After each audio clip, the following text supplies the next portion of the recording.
You guys, my new apron has pockets. Do do do do do do do do. Anyway, welcome to the show.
Hello and welcome to excuse me, a project I've been meaning to start for a very long time. Now, if you bake like I bake, you know that the store is pretty much out of yeast all the time.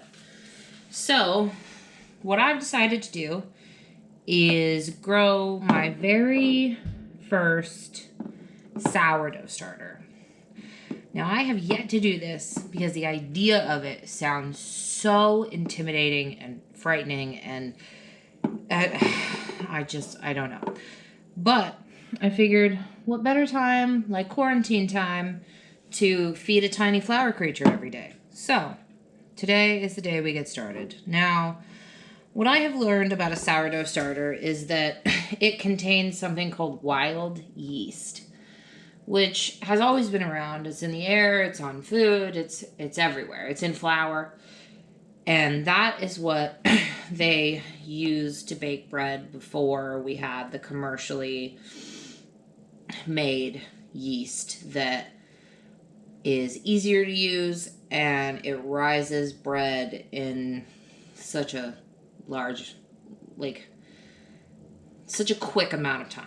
So that's why they use it, and very few people, unless you bake all the time, probably have a sourdough starter in their home. But I plan to be one of those people. Now, I'm not going to be using it all the time, so I don't want to make like a large amount of sourdough starters. So, what we're going to do instead is make an itty bitty one.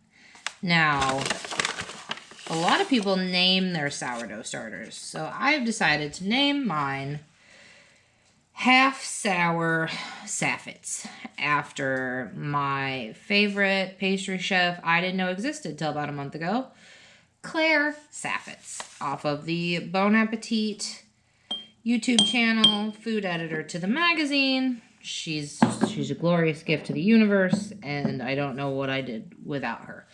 So that's going to be her name. Her name is going to be Half Sour.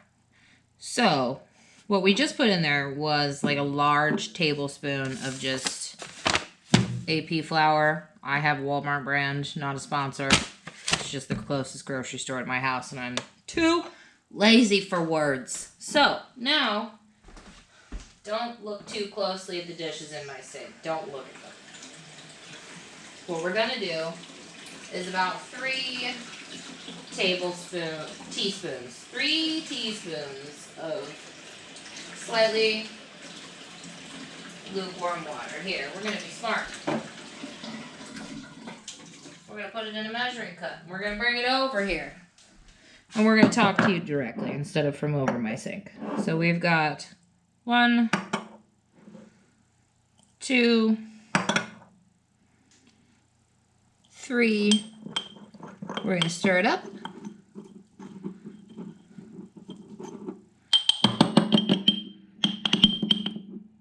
Maybe we need more water than that.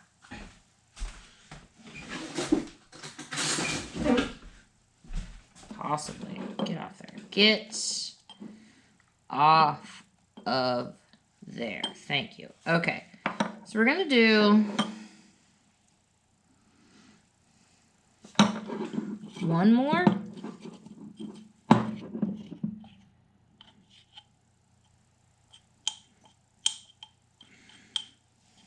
And we're just going to kind of let it sit there, I guess. That's what it looks like. Just looks like dough in the bottom of the jar. And I don't know if it's supposed to look like that. Maybe we'll add a little more water. Sort of combine all the dry dough in there together. There we go. All right. Now we'll take a paper towel. We'll clean the rim of our jar.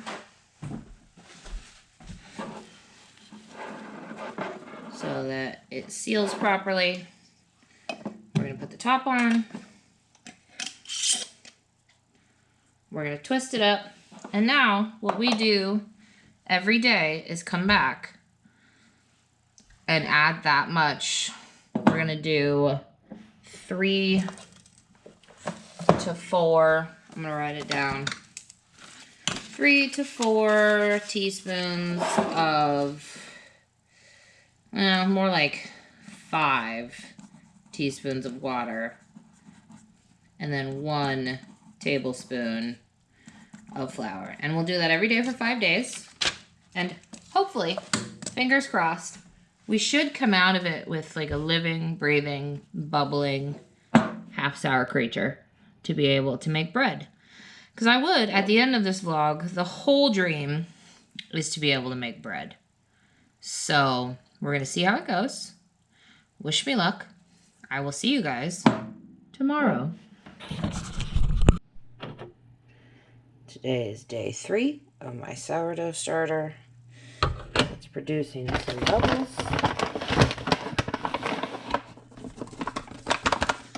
We definitely want to feed it again today. So we'll do a heaping tablespoon of flour. 1, 2, 3. We'll go 4 teaspoons of warm water.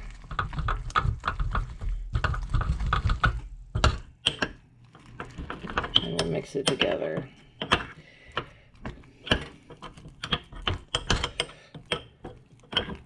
Now it is starting to have that sour smell, which is what we want.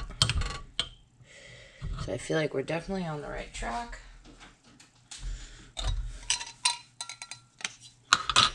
Alright, we put the lid back on. Twist it up. And I will see you guys tomorrow for day 4. Hello guys, and welcome to day 5 of my sourdough starter. We're going to take a look in there. See all that? See all those bubbles? That is what we want. That is how we know sour saffitz is alive. So we're going to feed her. 1 tablespoon flour, like always. Then we have 1, 2, 3. We'll go 4. And a little spoon. And we stir. Stir, stir, stir, stir. And that is what we want. We want that sort of thick, batter-like consistency. And it's already bubbling. It's already like, oh, you fed me, I'm excited.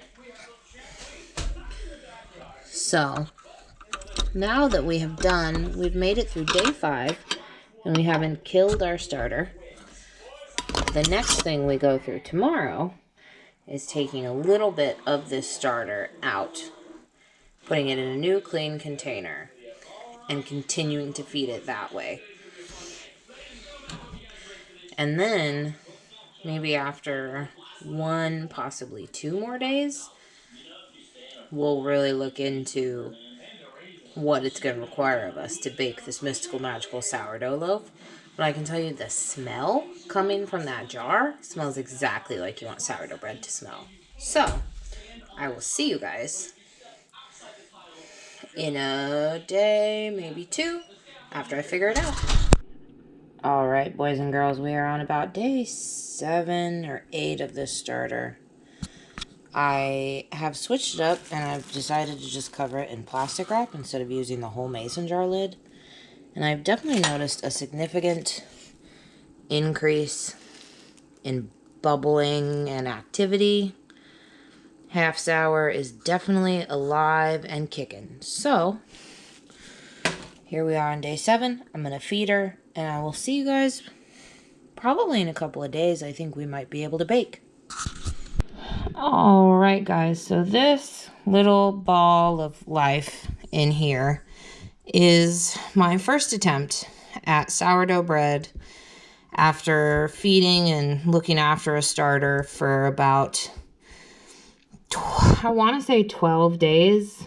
I can't remember how many days I have documented, but it's been a couple of days since the last recorded date I have about the starter.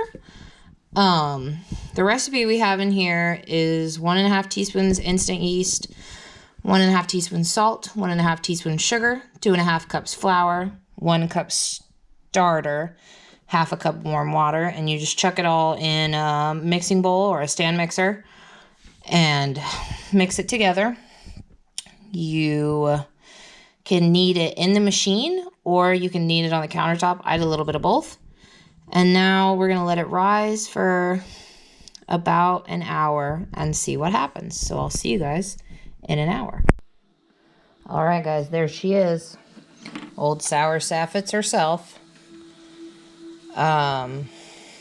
So, learning experience. It didn't rise as much as I wanted it to. It is fairly small. It's like appetizer-sized bread. But the flavor is great. And it made my whole house smell like baking sourdough. And I think I might make some pesto and eat it with that.